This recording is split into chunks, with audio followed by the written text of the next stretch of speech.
নমস্কার। আজকে আমি বানাতে চলেছি ধোকলা, যেটাকে আমরা বেসনের কেকও বলতে পারি। কেক যেরকম ভাবে বানায় ঠিক সেরকম ভাবে আমরা বেসন দিয়ে যেটা বানাই সেটা হলো ধোকলা। ধোকলা এক রকমের গুজরাটি খাবার। এবার শুরু করা যাক আজকের রান্না। ধোকলার মেইন উপকরণ হলো বেসন।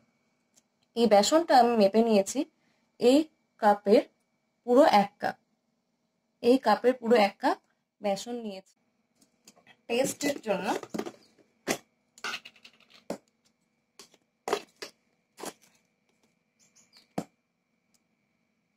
একটুখানি চিনি,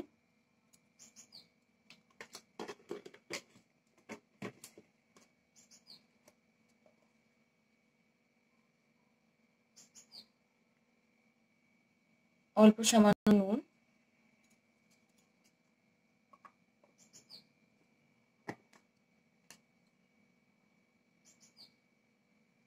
একদম সামান্য হলুদ,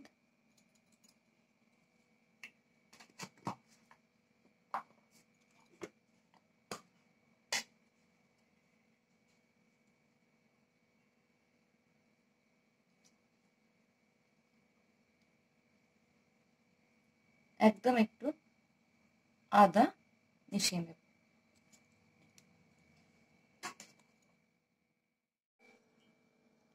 এই কাপটার হাফ পরিমাণ জল আমি এই বেসনটার মধ্যে দিয়ে দেব। বাকি জলটা মেশাবো না, দেখুন রেখে দিয়েছি, যদি প্রয়োজন হয় পরে এটাকে মেশাবো। এরপর একটা হুইস্কারের সাহায্যে আমি এই মিশ্রণটাকে মিক্স করে নেব। প্রয়োজন হলে আমি যে জলটা রেখে দিয়েছি সেই বাকি জলটা দিয়ে এটাকে মিক্স করিয়ে নেব। আর এটাকে ফেটানোর সময় যে কোনো একটা দিক বরাবর ফেটাতে হবে। যদি আমরা একটা দিক বরাবর ফেটাতে থাকি তাহলে এর ভেতরে ভালো করে বায়ু চলাচল করবে এবং ধোকলাটা আমাদের খুব ভালো করে থামবে। আচ্ছা, আরেকটা কথা বলে রাখি যে আপনারা দেখতে পাচ্ছেন এখানে আমি টক দই ইউজ করিনি। টক দই, বেকিং পাউডার বা বেকিং সোডা ইউজ করিনি, কারণ এটাকে আমি ইনো দিয়ে বানাবো। কারণ অনেকেই ওই পরিমাপটা ঠিক করতে পারে না, ফলে বানাতে গিয়ে আমরা দেখতে পাই যে যে ধোকলাটা বানিয়েছে সেটা হচ্ছে ঠিক স্পঞ্জি হয় না। তো এইভাবে এটাকে আমি মিক্স করে নেব। দেখুন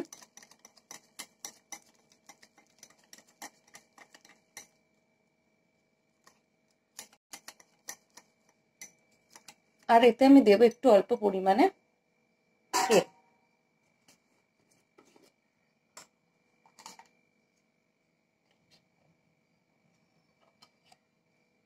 খুব সামান্য পরিমাণে তেল এর মধ্যে আমি অ্যাড করে দিচ্ছি। এটা ভালো করে মিশিয়ে নেওয়ার পরে এটার মধ্যে দিয়ে দিতে হবে কিছুটা লেবুর রস। লেবুর মধ্যে যেন দানা না থাকে। আর আমি যে জলটা ইউজ করেছি ওটা কিন্তু ঠান্ডা জল কখনোই নয়, ওটা লিউকওয়ার্ম ওয়াটার। এটা দিয়ে দেওয়ার পর আমি আরো বেশ কিছুক্ষণ ধরে এইভাবে ফেটিয়ে নেব। খুব ভালো করে ফেটাতে হবে। অনেক সময় আমরা ছোটবেলায় দেখেছি যে বাড়ির মা বা ঠাকুমারা বা বড়রা বড়ি দিত এবং বড়ি দেওয়ার সময় খুব ভালো করে ফেটিয়ে নিত। ভালো আর ফেটানোর সময় তারা কিন্তু কখনোই দু সাইডে ফেটাতো না, তারা একটা দিক ধরেই ফেটাতো। এবং ফেটানোর পর আমরা দেখেছি যে জলের মধ্যে দিয়ে দেখতো যে মিশ্রণটা ঠিক ভাসছে কিনা, অর্থাৎ হালকা হয়েছে কিনা। এটাও কিন্তু ঠিক একই রকম, যতটা হালকা হবে ততটা ভেতরটা ফাঁপবে। এবার এইটা হয়ে গেলে এটাকে আমি কিছুক্ষণ চাপা দিয়ে রেখে দেব, মিনিমাম 30 মিনিটসের জন্য। প্রায় আধ ঘন্টা স্ট্যান্ডিং টাইমের পর আমার ব্যাটারটা হয়ে গেছে এরকম। আমি আগেই বলেছিলাম যে এটাতে আমি কোনো বেকিং পাউডার বা বেকিং সোডা অ্যাড করব না, এটাতে আমি ইনো দিয়ে করব। তো আমার কাছে এই ইনোটা ছিল, যদি নর্মাল ইনো ইউজ করতে চান সেটা ইউজ করতে পারেন, আরো বেশি ভালো হবে। তো আমার কাছে এটা হাফ প্যাকেটের মতো ইনো ছিল, সেটাকে আমি এর মধ্যে অ্যাড করে দেব।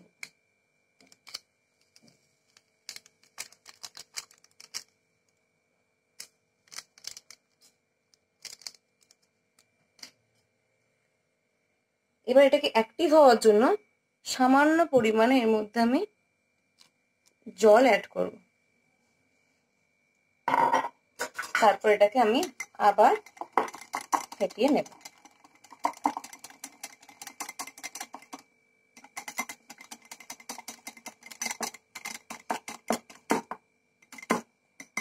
এটা ফেটানোর পর দেখতেই পাচ্ছেন এটা মধ্যে একটা বাবলস টাইপের চলে এসছে।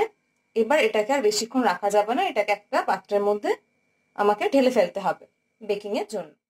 এরপর বেকিং করার জন্য আমি এরকম একটা টিফিন বক্স নিয়েছি। আপনাদের কাছে যদি কেক টিন থেকে থাকে আপনারা সেটাও ইউজ করতে পারেন, অথবা যে কোনো সিলভারের কোনো বাটি বা কোনো কিছুতে আপনারা সেটাকে ইউজ করতে পারেন।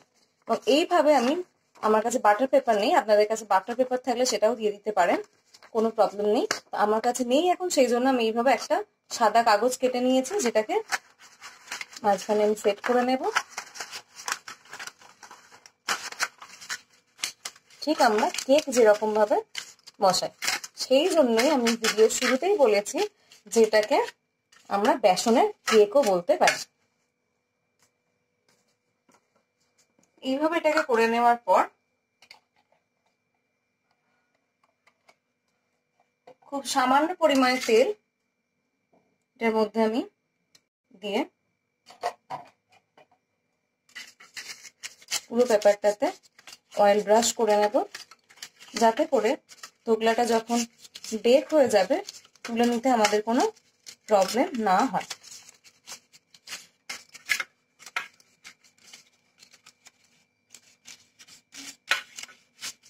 ভালো করে এই গাগুলোতেও লাগিয়ে দিতে হবে, যাতে কোনাগুলো থেকেও ইজিলি এটাকে আমরা বের করে নিতে পারি।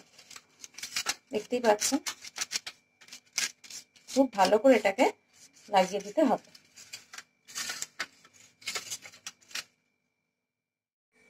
দেখুন প্রত্যেকটা কোনাতে খুব ভালো করে তেলটা লাগিয়েছি। যদি আপনাদের মনে হয় যে একবারে এটা ব্রাশ করে সব জায়গা লাগছে না, তাহলে এরকম ভাবে দ্বিতীয়বার আপনারা আর কিছুটা অয়েল নিয়ে এইভাবে ব্রাশ করে দিতে পারেন। এটা কিন্তু পুরোপুরি নিজের বোঝার ওপর, যে একবারেই আমাকে তেলটা দিয়ে সেট করতে হবে সেরকম কিন্তু কিছু না, যাতে আমার পুরো পেপারটা এইভাবে তেল লেগে যায় সেরকম করতে হবে।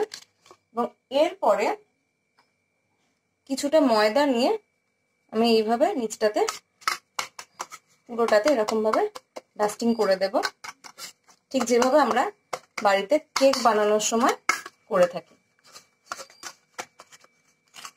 দেখুন এরপর আমি এই যে ব্যাটারটা করে রেখেছিলাম সেটাকে এর মধ্যে দিয়ে দেব।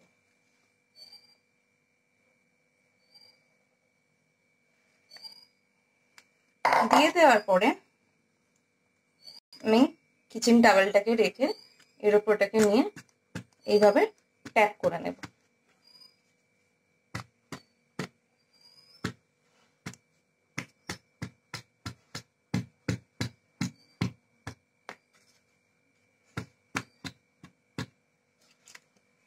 এটাকে অলমোস্ট 60 টাইমস এইভাবে ট্যাপ করে আমি এইভাবে একটা ননস্টিক কড়াইয়ের মধ্যে একটা টিফিন বক্সে চাপা দিয়ে দিয়েছি। আপনারা যে কোনো স্ট্যান্ড দিতে পারেন এবং কিছুটা জল দিয়ে দিয়েছি। এরপর আমি ওভেনটাকে অন করব।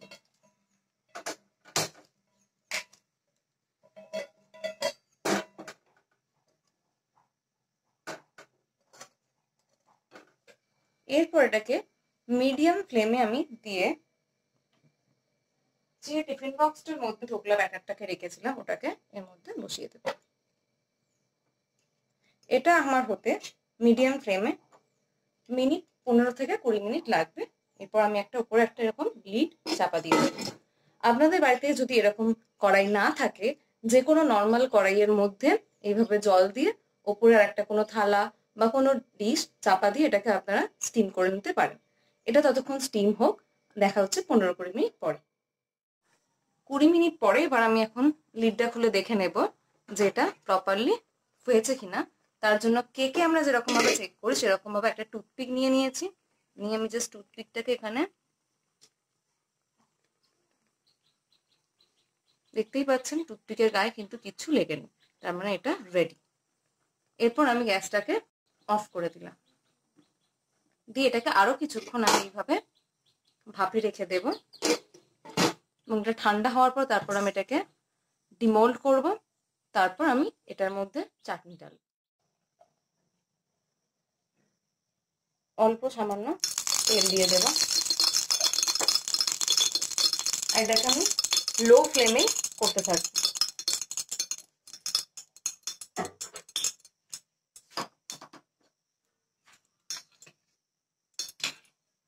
তেলটা দেওয়া হয়ে গেলে এর মধ্যে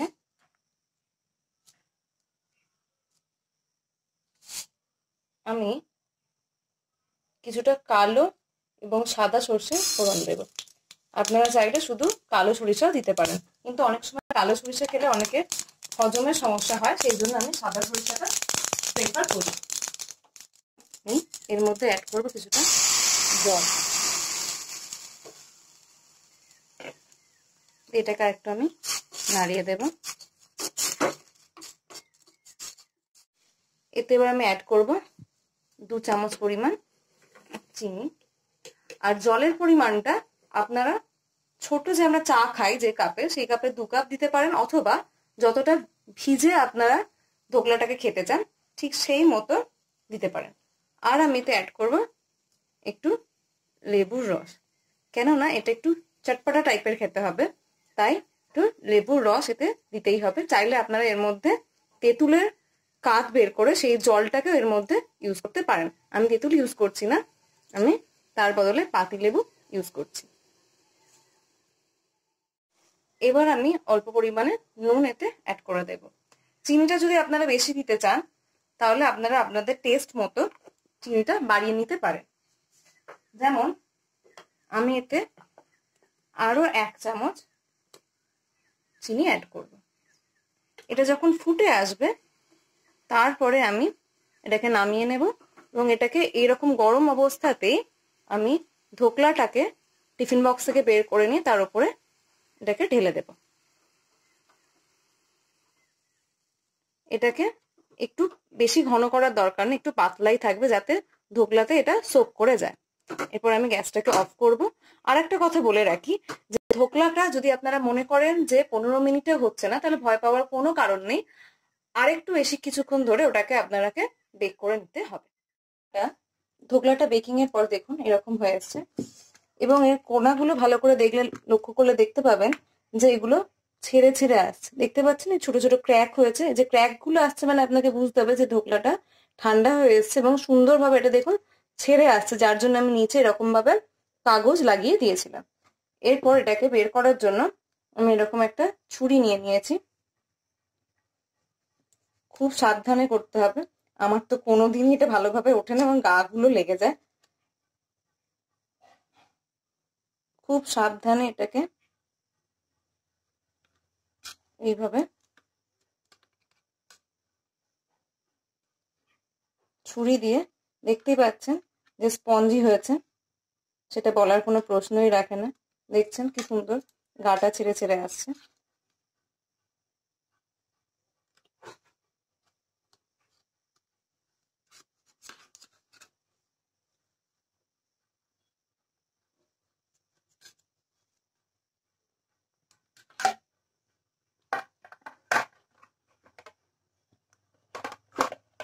এরপর এরকম ভাবে টাওয়েল টাইপের নিয়ে নিচটা থেকে ধরবেন, ধরে এটাকে এইভাবে গুড় করে দেবেন। দেখা যাক রেজাল্টটা কি হলো। দেখতে পেয়েছেন এটার গায়ে সেভাবে প্রায় কিছু লাগেনি, কারণ এই নিচটাতে আমি এরকম একটা কাগজ দিয়ে দিয়েছিলাম। এরপর এটাকে সাজিয়ে নিয়ে আমি আপনাদের কেটে দেখাচ্ছি। দেখুন এর ওপরে এবার আমি এই সিরাপটাকে ঢেলে দেব।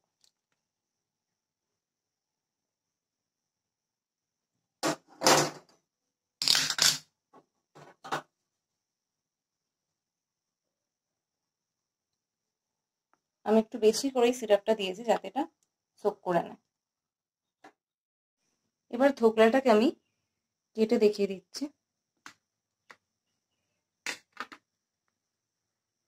দেখুন এটার মধ্যে কিন্তু বাড়িতে আমরা যেভাবে করি করলে এই রকমই স্পঞ্জিনেসটা আসে। দেখুন এটা কতটা সফট হয়েছে। পুরোটাকে আমি কেটে নেব।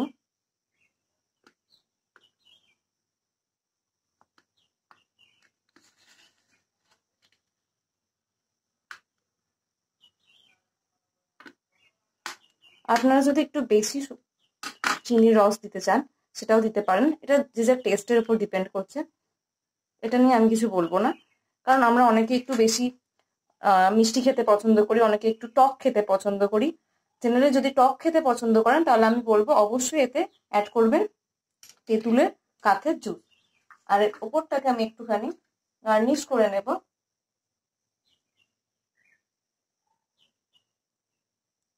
নারকেল কুড়ো দিই। এটা যে যার চয়েসের উপর ডিপেন্ড করছে, আপনারা চাইলে দিতেও পারেন, নাও দিতে পারেন। তাহলে রেডি আজকে আমাদের ধোকলা।